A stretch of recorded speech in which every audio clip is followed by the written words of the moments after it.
नमस्कार, बहुत स्वागत है आपका देश न्यूज में और मैं हूं आपके साथ मनीष कुमार। आप देख रहे हैं हमारा खास कार्यक्रम शिक्षा का माफिया तंत्र। लोकसभा चुनाव के नतीजे वाले दिन यानी कि 4 जून को हुए नेशनल एंट्रेंस एलिजिबिलिटी टेस्ट यानी कि नीट रिजल्ट को लेकर पूरे देश में बवाल मचा हुआ है। परीक्षा में हुई धांधली और गड़बड़ी के आरोपों को लेकर कई छात्र अब धरने पर बैठ गए हैं। वहीं दूसरी ओर कांग्रेस नेता राहुल गांधी भी इस मामले में नरेंद्र मोदी सरकार को घेरने के लिए लोकसभा में ये सवाल उठाने का ऐलान कर चुके हैं। वहीं अखिलेश यादव ने भी सरकार को घेरने की कोशिश की है। अब नीट परीक्षा में कथित स्कैम का जो मामला है सुप्रीम कोर्ट भी पहुंच चुका है। इसे लेकर उच्चतम न्यायालय में सोमवार को एक याचिका दायर की गई, जिसमें परीक्षा में गड़बड़ी के आरोपों की जांच एसआईटी से कराने और 4 जून के नतीजों के आधार पर हो रही काउंसिल को रोकने की मांग की गई है। इसके अलावा जनहित याचिका में 5 मई को ही नीट परीक्षा रद्द करने के साथ ही एग्जाम दोबारा कराए जाने की भी मांग की गई है। रिपोर्ट के अनुसार नीट परीक्षा में धांधली को लेकर सुप्रीम कोर्ट में याचिका आंध्र प्रदेश के रहने वाले अब्दुल्ला मोहम्मद फैज ने दाखिल की है। याचिकाकर्ता ने नीट एग्जाम में हुई कथित धांधली को लेकर याचिका में कई दावे किए हैं। अब्दुल्ला मोहम्मद फैज ने अपनी शिकायत में छात्रों को लेकर नेशनल टेस्टिंग एजेंसी यानी कि एनटीए पर ग्रेस मार्क देने में मनमानी करने के गंभीर आरोप लगाए हैं। अर्जी में कहा गया है कि कुछ छात्रों ने बैकडोर एंट्री देने के लिए एनटीई ने ये तरीका अपनाया है और जिस तरह से कुछ छात्रों को 720 में से 718 या 719 नंबर मिले हैं वो भी व्यावहारिक रूप से संभव नहीं है। याचिका में इस पर सवाल उठाया गया है कि इस बार परीक्षा में 67 छात्रों ने पहला स्थान हासिल किया है। उन्हें 720 में से पूरे 720 नंबर मिले हैं। अहम बात यह भी है कि इनमें से 8 छात्र एक ही एग्जाम सेंटर के हैं। उनको कैसे 720 में से 720 नंबर मिल सकते हैं, ये बड़ा सवाल है। लेकिन देखिए, पेपर लीक को लेकर दायर की गई याचिका में क्या कुछ है वो भी हम आपको बता देते हैं। याचिका के मुताबिक नीट का रिजल्ट 14 जून को घोषित होना था, लेकिन 10 दिन पहले ही लोकसभा चुनाव के नतीजों के बीच में 4 जून को ही रिजल्ट जारी कर दिए गए। इसमें बताया गया, याचिका में कहा गया है कि 5 मई को नीट की परीक्षा आयोजित की गई थी, उसमें भी पेपर लीक होने की शिकायत सामने आई थी। पेपर लीक होने का हवाला देकर तब भी सुप्रीम कोर्ट में याचिकाएं दायर हुई थी। तब कोर्ट ने एनटीई को नोटिस जारी किया था, पर रिजल्ट पर रोक लगाने से इनकार कर दिया था। अब फिर से नतीजों में धांधली का हवाला देकर नई याचिका दाखिल की गई है। कोर्ट ने दखल देने की मांग की गई है कोर्ट से। नीट एग्जाम में हुए कथित स्कैम को लेकर राहुल गांधी भी अपनी आवाज उठा चुके हैं। उन्होंने पीड़ित छात्रों को आश्वासन दिया है कि संसद में वो मोदी और स्पीकर के सामने इस मुद्दे को उठाएंगे और सरकार से सवाल करेंगे। इसके अलावा अखिलेश यादव, जो कि समाजवादी पार्टी के अध्यक्ष हैं, उन्होंने भी इस पूरे मसले को लेकर कहा है कि हम इस मामले में सरकार को घेरेंगे, सवाल करेंगे। तमाम यहाँ पर सवाल खड़े हो रहे हैं, लेकिन सबसे पहले छात्रों को वो बयान सुन लेते हैं कि इस पूरे मामले को लेकर क्या कुछ बयान है। उसके बाद इस मुद्दे पर चर्चा शुरू करेंगे। भी मेरा नीट 2024 का 5th अटेम्प्ट था एंड इस बार हम लोग के साथ इतना इनजस्टिस हुआ है। मेरे 618 बन रहे हैं, जितने भी मैं एक अच्छा या एक गवर्नमेंट मेडिकल कॉलेज एक्सपेक्ट कर रही थी यूपी का। Now we are being denied. हम लोग को लग रहा है हम लोग को कुछ नहीं मिलेगा। देखिए मैडम, है क्या कि नीट 2024 का अभी जो रिजल्ट आया, एनटीए ने जो वेबसाइट में लॉन्च किया 4 जून को, जिस दिन चुनाव का रिजल्ट आया था, उसमें 720 से में 720 बच्चे, 720 नंबर 67 बच्चों के हैं और एक ही सेंटर से लगभग 7 से 8 बच्चे हैं और वो सेंटर हरियाणा का है। एक ही सेंटर एक ही हॉल से है, जिसको लेकर के इतना बड़ा स्कैम हुआ है। तो आपने एनटीई के जो छात्र हैं उनके बयान सुने कि दोबारा वो यहाँ पर मांग कर रहे हैं कि दोबारा से परीक्षा आयोजित की जाए। तो बता दें कि नीट परीक्षा में धांधली के गंभीर आरोप लगे हैं। नीट परीक्षा को लेकर के देश भर में बवाल मचा हुआ, लेकिन कथित स्कैम का जो मामला है अब सुप्रीम कोर्ट पहुंच गया है। सुप्रीम कोर्ट से दखल देने की इस पूरे मामले में जांच मांग की गई है। देखिए, इस मुद्दे पर बात करने के लिए हमारे साथ में कुछ मेहमान जुड़े हैं। सबसे पहले अपने मेहमानों का परिचय करा देता हूँ, इसके बाद हम इस मुद्दे पर चर्चा शुरू करेंगे। सुनील कुमार, संवाददाता, कानपुर से हमारे साथ में जुड़े हुए हैं। इसके अलावा राहुल यादव हमारे साथ में जुड़े हैं, मोटिवेशनल स्पीकर है। सर, आपका स्वागत करता हूं। अभिषेक यादव हमारे साथ में जुड़े हैं, छात्र हैं। अभिषेक, आपका भी स्वागत करता हूं। इसके अलावा महेश जायसवाल जी हमारे साथ में जुड़े हुए हैं, आप शिक्षक हैं, फिजिक्स के टीचर हैं। इसके अलावा हमारे ज्ञानेश वर्मा जी जुड़े हैं, लखनऊ से ब्यूरो हैं, वो भी अपनी बात रखेंगे। सभी का स्वागत करता हूं। सुनील, आपसे सबसे पहले ये मामला समझना चाहूंगा, जिस प्रकार से एनटीए उसी दिन इसका रिजल्ट घोषित किया गया जिस दिन यहाँ पर लोकसभा चुनाव के नतीजे घोषित हो रहे थे, लेकिन ये भी कहा जा रहा है कि 14 जून को इसके मामले नतीजे सामने आने थे, रिजल्ट सामने आना था। लेकिन 10 दिन पहले, पहला सवाल तो ये है कि 10 दिन पहले रिजल्ट क्यों घोषित किए गए? जब रिजल्ट घोषित हुए तो इसमें कई गड़बड़ी के मामले सामने आए, कथित स्कैम का इसमें घोटाला हुआ, ये भी आरोप लग रहे हैं। क्या कुछ खबर है? सबसे पहले आप पूरी खबर विस्तार से बताइए। सुनील, सुनील क्या आप मुझे सुन पा रहे हैं? लगता है सुनील से हमारा संपर्क नहीं बन पा रहा है। पता नहीं आ पा रही सर। सुनील क्या आप मुझे सुन पा रहे हैं? लगता है सुनील से संपर्क नहीं बन पा रहा है। ज्ञानेश वर्मा जी, मैं आपसे ये समझना चाहूंगा, जिस प्रकार से नीट परीक्षा को लेकर देश भर में बवाल मचा हुआ है, अब सुप्रीम कोर्ट से ये मांग की गई है कि सुप्रीम कोर्ट इस मामले में दखल दे और छात्रों को न्याय दे, यानी कि छात्रों का कुल मिलाकर एक कहना है कि जो नीट की परीक्षा हुई है वो रद्द की जाए। क्या कुछ कहेंगे आप इसको लेकर? ज्ञानेश जी। देखिए मनीष जी, ये बड़ा दुर्भाग्य है हमारे देश का और हमारे उत्तर प्रदेश का कि जो बच्चे परीक्षाओं की तैयारी कर रहे हैं, कहीं ना कहीं उनका जब एन वक्त आता है, एक समय आता है, तो उनका परिणाम कुछ और ही नजर आता है। जो लेबोरियस बच्चे हैं, जो मेहनती बच्चे हैं, बाद में पता चलता है कि इसमें धांधली हो गई, और जो बच्चे हैं उनको कहीं न कहीं जो रिजल्ट देखने को मिलता है उसको लगता है कि जिसने मेहनत नहीं किया और सेटिंग करके उनके पर आए हैं, और हमारे देखिए जो हमने रात दिन मेहनत की है उसका रिजल्ट क्या आया। तो कहीं न कहीं ये जो चाहे सेंट्रल गवर्नमेंट की बात हो मनीष जी, चाहे उत्तर प्रदेश की हम बात करें, अब उत्तर प्रदेश में ही आपको बताना चाहूंगा परीक्षाएं हो रही हैं, लेकिन कहीं न कहीं एक भी परीक्षा सफल नहीं हो पाई। देखिए योगी सरकार लगातार दावे तो जरूर करती है, और योगी सरकार लगातार ये कहती है कि हम कहीं न कहीं, लेकिन जो रिजल्ट आ रहे हैं वो कहीं न कहीं उनका परिणाम सेटिंग करके और रिजल्ट को आउट कर लिया जाता है, पेपरों को आउट कर दिया जाता है। तो ये जो है ये बच्चों के साथ में बड़ा दुर्भाग्यपूर्ण है। ये समय की अगर बच्चा मेहनत करता है सालों साल और रिजल्ट क्या आता है कि पेपर आउट हो जाता है, तो उसमें उसकी गलती क्या है? तो कहीं न कहीं मनीष जी इन सरकारों को इन चीज़ों पर सख्त होने की अति आवश्यकता है कि ऐसे लोग जो शिक्षा के प्रति, जो चाहे वो बता दूं कि नेट के माध्यम से ये परीक्षा को, नीट जैसी परीक्षा में कहीं न कहीं धांधली किस तरीके से, और जब तक चाहे तो मैं बता दूं चाहे केंद्र हो चाहे इसमें जो पेपर आउट की बात हो, जब तक ऐसे लोग संलिप्त नहीं होते तब तक भंडाफोड़ नहीं होता है। बिल्कुल ठीक है। कहीं पेपर आउट की बात करें तो चाहे जहाँ पेपर छपता हो या जहाँ परीक्षा केंद्र पर आता हो, वहाँ के लोग संलिप्त रहते हैं, ठीक है, तभी ये कारण हो पाता है और तभी जो पेपर आउट होता है। बिल्कुल ठीक है। अभिषेक इसमें यादव, उन बच्चों के क्या गलती है जो बच्चे लगातार मेहनत कर रहे हैं और सोचते हैं कि अब मेरा परीक्षा का समय आ गया और मैं ईमानदारी से परीक्षा दूं ताकि अच्छे नंबरों से पास हूं और फिर मुझे कोई कॉलेज अलॉट हो, मैं सरकारी सेवा में जाऊं। ठीक है ज्ञानेश जी, कहीं न कहीं सरकार को सख्त होने की जरूरत है। ठीक है। अभिषेक यादव जी हमारे साथ में जुड़े हैं, छात्र हैं, उनके साथ में स्कैम हुआ है, आरोप लगे हैं। अभिषेक जी, मैं आपसे ये मामला समझना चाहूँगा, जिस प्रकार से देश भर में इस बात को लेकर के बवाल मचा हुआ है और अब देखिए ये मामला सुप्रीम कोर्ट ही पहुँच गया है, एग्जाम दोबारा कराए जाने की मांग की जा रही है, लेकिन इस मामले में छात्रों ने ये भी कहा है कि परीक्षा रद्द की जाए। क्या है आपके आरोप और क्या है आपकी मांग? हेलो सर जी सर, सबसे पहला ये दिक्कत इतने सारे बच्चों के फर्स्ट रैंक आ गए हैं, 67 बच्चों के। और दूसरी बात, जब हर साल 5 से 10 नंबर मेरिट बढ़ती थी कट ऑफ, इस बार 35 नंबर एकाएक कैसे बढ़ गया? मेरे सर 649 नंबर आए हुए हैं नीट की परीक्षा में, लेकिन मुझे कोई भी कॉलेज मिलने की संभावना नहीं है। क्यों नहीं मिल सकता? आप तो इसके पिछले साल क्योंकि सर इस बार स्कैम हुआ है नीट परीक्षा में और बहुत बड़े लेवल पर हुआ है, इस वजह से कट ऑफ बहुत हाई जाने की संभावना है और बहुत सारी गड़बड़ियां हुई हैं सर। जैसे किसी बच्चे का जो रैंक है वो डेसिमल में दे दिए हैं और 718 नंबर 719 नहीं है।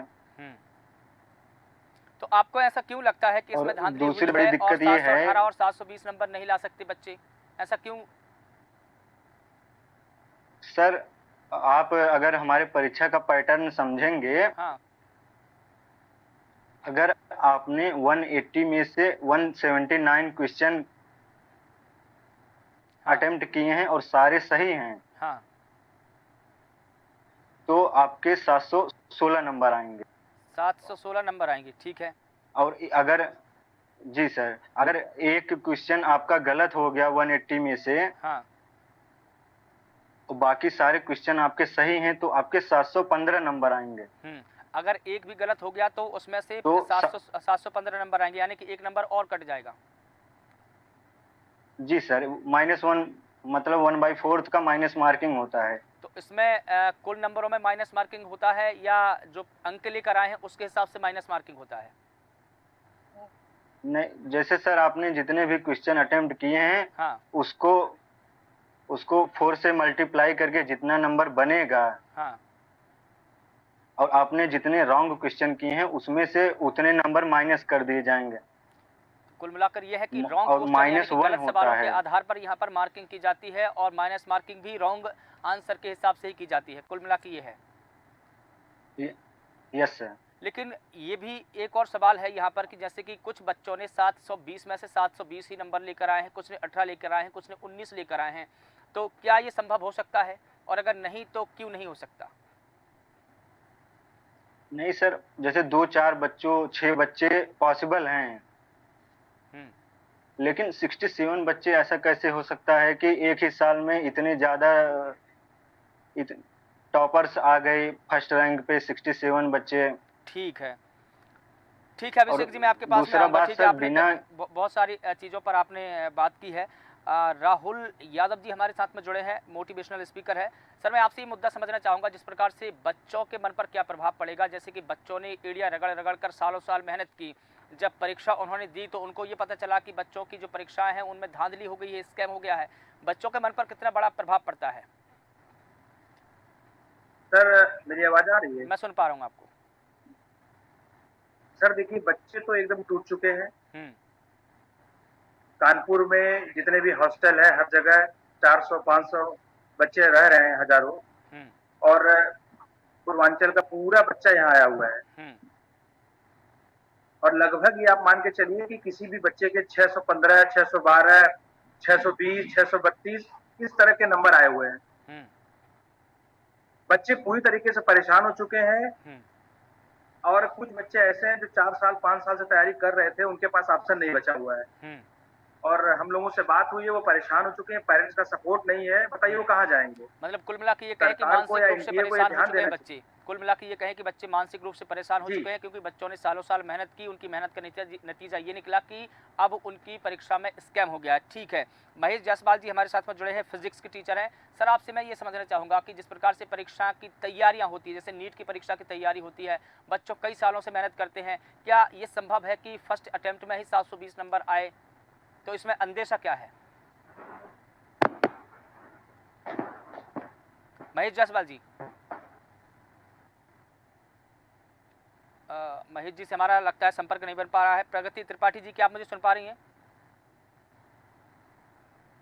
प्रगति त्रिपाठी जी, क्या आप मुझे सुन पा रही हैं? लगता है उनसे भी हमारा संपर्क नहीं बन पा रहा है। मैं ज्ञानेश जी आप ही के पास में लौट करके आना चाहूँगा। जिस प्रकार से नीट परीक्षा को लेकर सुप्रीम कोर्ट, महेश जी से हमारा संपर्क दोबारा जुड़ रहा है। महेश जायसवाल जी, क्या आप मुझे सुन पा रहे हैं? महेश जायसवाल जी, क्या आप मुझे सुन पा रहे हैं? हेलो जी, क्या मेरी आवाज़ आप तक पहुंच पा रही है महेश जी? क्या मेरी आवाज आ रही है सर? हाँ, मैं आपको सुन पा रहा हूँ। क्या आप मेरी आवाज़ सुन पा रहे हैं?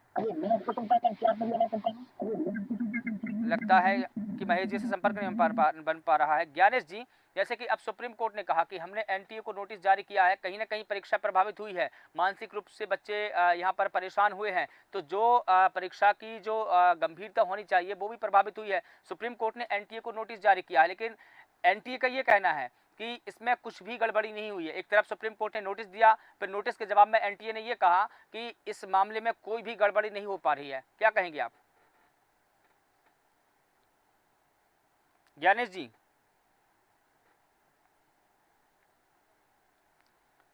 ज्ञानेश जी, मैं आपको बताना चाहूंगा जी।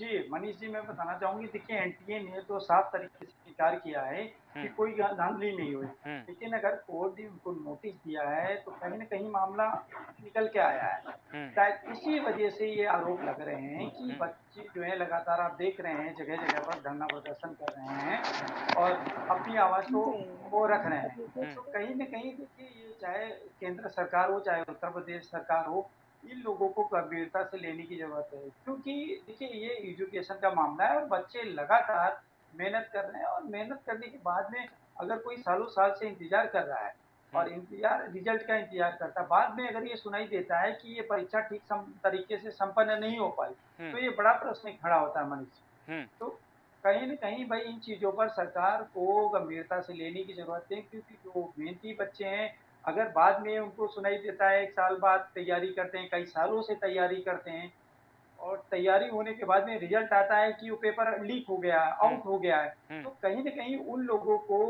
सख्त कानून के शिकंजे में लाने की जरूरत है और उन पर कार्रवाई की जरूरत है। देखिए 2 टिप्पणी क्योंकि यहाँ पर मैं आपको बता सुनवा दूं देता कि हूँ। देखिए जो देखिए बच्चा ज्ञानेश जी, होता है वो 2 टिप्पणी आपको सुनवा देता हूँ। जैसे कि सुप्रीम कोर्ट ने कहा कि जो एनटीए को नोटिस जारी किया कि शीर्ष अदालत ने कहा कि परीक्षा की जो पवित्रता है वो प्रभावित हुई, ऐसे में एनटीए को जवाब देना होगा। और उन्होंने ये भी कहा कि जो काउंसलिंग है फिलहाल उस पर रोक नहीं लगाई जा सकती, ये कहा। लेकिन दूसरी तरफ देखिए, जवाब में सुप्रीम कोर्ट के नोटिस के जवाब में एनटीए कहता है कि परीक्षा में किसी भी प्रकार की कोई धांधली नहीं हुई है। ग्रेस मार्क्स के आधार पर उन्होंने जो पेपर सेंटर है मार्क्स दिए हैं, ग्रेस के हिसाब से मार्क्स दिए हैं। ग्रेस लगना क्या संभव है? देखिए मनीष जी, जो एनटीए ने साफ इनकार किया है कि इसमें धांधली नहीं है।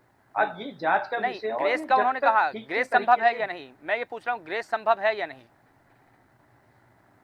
देखिए उन्होंने कहा ग्रेस संभव है। अब ये जो विशेषज्ञ हैं, जो जानकार हैं, उनके आदेश के बाद ही ये क्लियर हो सकता है कि है कि नहीं। ठीक है। टीचर हैं, कहीं ना कहीं अगर वो जो वहाँ परीक्षा केंद्र पर अगर अधिकारी हम देखें जो परीक्षा करा रहा है, ठीक तो है, कहीं ये ना सवाल हम ले कहीं लेते हैं। संभव है, बिल्कुल संभव है। क्यों नहीं, बिल्कुल ठीक है। धांधली हर ज्ञानेश चीज जी, मैं में आपके पास संभव में है। आऊंगा। प्रगति आजकल से आप ये देख सवाल रहे ले हैं लेते मनीष हैं, जी, प्रगति से समझ लेते हैं। प्रगति, जिस प्रकार से एनटीए ने ये जवाब में कहा है कि ग्रेस के हिसाब से मार्क्स दिए गए हैं, तो क्या आपको लगता है कि ग्रेस संभव है, ग्रेस दी जाती है? सर बिल्कुल ग्रेस नहीं दी जानी चाहिए। ये समझ ही नहीं आ रहा है उन्होंने किस तरह से ऐसा किया है। बच्चों के मेंटल स्टेटस पे बहुत फर्क पड़ा है। हाँ, ओएमआर शीट्स का टर्न होना ये भी एक बड़ी अजीब बात है, क्योंकि साल भर में होने वाला ये एक ही एग्जाम है, मतलब साल भर में एक बार होता है। एनटीए से ऐसी गलती की कोई उम्मीद की नहीं जा सकती। लेकिन ग्रेस मार्क्स अगर दिए हैं, एनटीए ने कहा कि हमने ग्रेस के आधार पर मार्क्स दिए हैं, तो ऐसा ग्रेस दे सकते हैं या नहीं दे सकते? कानून है ऐसा क्या? बिल्कुल नहीं सर, ये कुछ अलग ही और बिना बताए उन्होंने ऐसा किया हुआ है। और आप खुद विचलित हैं उनकी इस बात से, समझ नहीं आ रहा है सर। और वो उसका सही उत्तर भी नहीं दे पा रहे हैं कि उन्होंने ऐसा क्यों किया हुआ है। ठीक है, महेश अब जायसवाल जी। हमारे जैसे हर बच्चे को न्याय चाहिए। हाँ, ठीक है। महेश जायसवाल जी, आप मुझे सुन पा रहे हैं? जी जी जी बिल्कुल।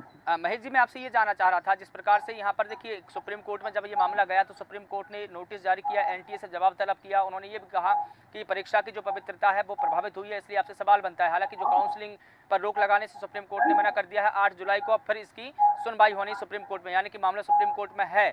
लेकिन दूसरी तरफ सुप्रीम कोर्ट के जवाब में एनटीए ने कहा कि किसी भी प्रकार की कोई धांधली नहीं हुई है, ये जो मुद्दा बनाया जा रहा है बेवजह का मुद्दा है। लेकिन ये एक और चीज़ यहाँ पर जो सामने निकल कर आई है कि ग्रेस के आधार पर कुछ बच्चों को मार्क्स दिए गए हैं।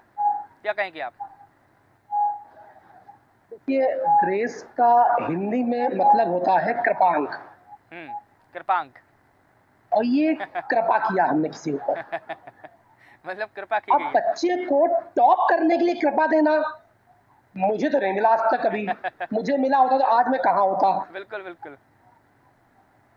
तो कृपांक का मतलब कृपा कर रहे हैं आप, मतलब बच्चे को पास नहीं कर रहे हैं, आप टॉप कर रहे हैं। मतलब बच्चा 716 नंबर ला रहा था, उसको आपने 2 नंबर 3 नंबर कृपा दे दी। हाँ। उसके 719 आ गए। हाँ। और वो टॉपर के ऊपर भी टॉप कर गया। अच्छा, तो कुल मिला के ये कहें कि तो कृपा एनटीए करने की एक कृपा हुई हद है बच्चों होती पर। है। कुल मिला के ये कहें कि एनटीए की कृपा हुई है बच्चों के ऊपर। तो कृपा ठीक है। करे वो, ठीक कृपा है। करके पास करे, ठीक कृपा है। करके टॉप न कराएं। ठीक है, मैं बहुत देर से आपको और- जोड़ने की कोशिश कर रहा था, नेटवर्क प्रॉब्लम था, इसलिए अब देखिए समय की भी कुछ सीमा होती है, इसलिए आखिरी सवाल सुनील जी से ले लेता हूँ। सुनील जी हमारे साथ में जुड़े हुए हैं कानपुर से। सुनील जी, जैसा कि महेश जी ने बताया कि कुल मिलाकर ये कृपांक है, एनटीए की कृपा हुई है छात्रों पर, इसलिए टॉप हुआ है, क्या कहेंगे आप? देखिए मनीष जी, बिल्कुल आपको पता है नीट परीक्षा को लेके पूरे देश में भूचाल मचा हुआ है। बिल्कुल। बात करें अगर राजनीतिक पार्टियों को, तो इसमें उनका भी अच्छा चेत सामने आ गया, क्योंकि राहुल गांधी ने इस पे टिप्पणी करते हुए ये लिखा, जो भी परीक्षाएं हो रही हैं, भ्रष्टाचार हो रहा है। हाँ। और इस परीक्षा को, ये जो नौजवानों के साथ ये घपलेबाजी हुई है, हाँ। इसको लेकर हम सदन में भी बैठेंगे और राज्यसभा में जाके इन बच्चों की बात उठाएंगे और उनका न्याय दिलाया करेंगे। और उसके सुप्रीम कोर्ट में भी टिप्पणी किया है कि सुप्रीम कोर्ट भी इन बच्चों को न्याय दिलाए और इस तरीके से, जिस तरीके से भ्रष्टाचार पे लगाम लगाया जाए। वहीं पर समाजवादी पार्टी के यादव ने भी टिप्पणी किया है कि जिस तरीके से बच्चों में भ्रष्टाचार हो रहा, आए दिन पेपर लीक हो रहे हैं, आए दिन घपलेबाजी हो रही, जो बच्चे हैं इनके साथ में इतना व्यवहार हो रहा है, भी न्याय मिलना चाहिए। और बीजेपी सरकार पर खटका है। बाद में योगी आदित्यनाथ की भी टिप्पणी आती है, उन्होंने भी कि जो भ्रष्टाचार, जिन लोगों ने इस तरीके के पेपर की लीक करने की बात किया है, अब ऐसे में जो भी स्कैम करने वाले लोग होंगे इनके ऊपर कड़ी कार्रवाई, इसके लिए कानून बनाया जाएगा, ठीक है। उसके साथ आजीवन कारावास तक होएगा। ठीक है, तो चूंकि मनीष सुनील जी को आपको बता दें, ये हाँ। और विपक्ष की बात अगर दोनों के सुने तो इसमें राजनीति का हो रहा है। ठीक है, और राजनीति बात करें तो बच्चों के ठीक है। कानपुर में जिस दिन इसमें 4 जून को ये रिजल्ट आया था, कानपुर के जो भी बच्चे थे 4 दिन से 5 दिन हो गए यहाँ पे लगातार यहाँ पर धरना प्रदर्शन कर रहे थे, मगर कोई जिम्मेदार इनको आश्वासन नहीं देने आज तक आया कि नहीं आपके साथ में न्याय होगा, या आपके साथ में गलत हुआ है, या आपके साथ में कुछ ऐसा होगा जो आपके साथ में अन्याय हुआ उसका न्याय मिलेगा। ठीक है सुनील। अब आपको बता दें, जब बच्चे यहाँ से परेशान हो गए, कोचिंग मंडी के बच्चे, जो कानपुर काका जो कोचिंग मंडी है, एशिया का सबसे बड़ा कोचिंग मंडी है, यही कहेंगे तो यहाँ के जो शिक्षक और इन लोगों ने हाई कोर्ट, अब हाई कोर्ट इलाहाबाद में याचिका दायर करने के बाद मनीष जी अब ये समझना होगा कि क्या इनको न्याय मिल पाएगा। जिस तरीके सबसे बड़ा सवाल से तो सुनील भ्रष्टाचार यही है। हो रहे हैं, पेपर स्कैम हो रहे हैं, यहाँ कानपुर के छात्रों ने एक आरोप लगाया है, जो हरियाणा की एक संस्था है, उसमें लमसम 7 बच्चों के लमसम 100 में 100% नंबर आए हैं। क्या ऐसा हो सकता है? जिम्मेदारों से ये सवाल भी बनता है कि ठीक है इनको सुनील। जवाब देना चाहिए इस मामले में। ठीक जी है, मनीष। ठीक है सुनील। अब बड़ा सवाल तो जैसे कि आप ही ने बताया है कि यही है कि बच्चों के भविष्य से खिलवाड़ कब तक होता रहेगा, क्या उनको न्याय मिलेगा, ये तमाम प्रकार के सवाल फिलहाल सिस्टम से उठ रहे हैं। सरकार से भी कुछ सवाल है। आप सभी का बहुत शुक्रिया इस पूरे मुद्दे पर बात रखने के लिए, चूंकि समय की सीमा है। तो बता दें कि नीट परीक्षा में धांधली के गंभीर आरोप लगे हैं। नीट परीक्षा को लेकर देश भर में बवाल मचा हुआ है। अब ये कथित स्कैम का मामला है, सुप्रीम कोर्ट पहुंचा। सुप्रीम कोर्ट में इस मामले की सुनवाई हुई। सुप्रीम कोर्ट ने एनटीए को नोटिस जारी किया, तो एनटीए जवाब में कहता है कि दरअसल स्कैम हुआ ही नहीं है। अब स्कैम हुआ है या नहीं है, ये जांच के विषय है। अगर जांच में ये पाया जाता है कि एनटीए के माध्यम से जो परीक्षा की गई है, नीट की जो परीक्षा हुई है, उसमें अगर स्कैम हुआ है, तो क्या बच्चों को न्याय मिलेगा, उनकी परीक्षा दोबारा होगी? ये तमाम प्रकार के सवाल ना फिर सिर्फ सिस्टम पर खड़े हो रहे हैं, बल्कि सरकार पर भी खड़े हो रहे हैं, क्योंकि जो सरकार की भर्ती प्रक्रिया का सिस्टम है, इतना कमजोर हो चुका है कि परीक्षाएं एक भी ढंग से नहीं करा सकती। फिलहाल देश न्यूज़ के खास कार्यक्रम में बस इतना ही। मुझे दीजिए इजाजत और आप लगातार बने रहिए देश न्यूज़ के साथ। नमस्कार।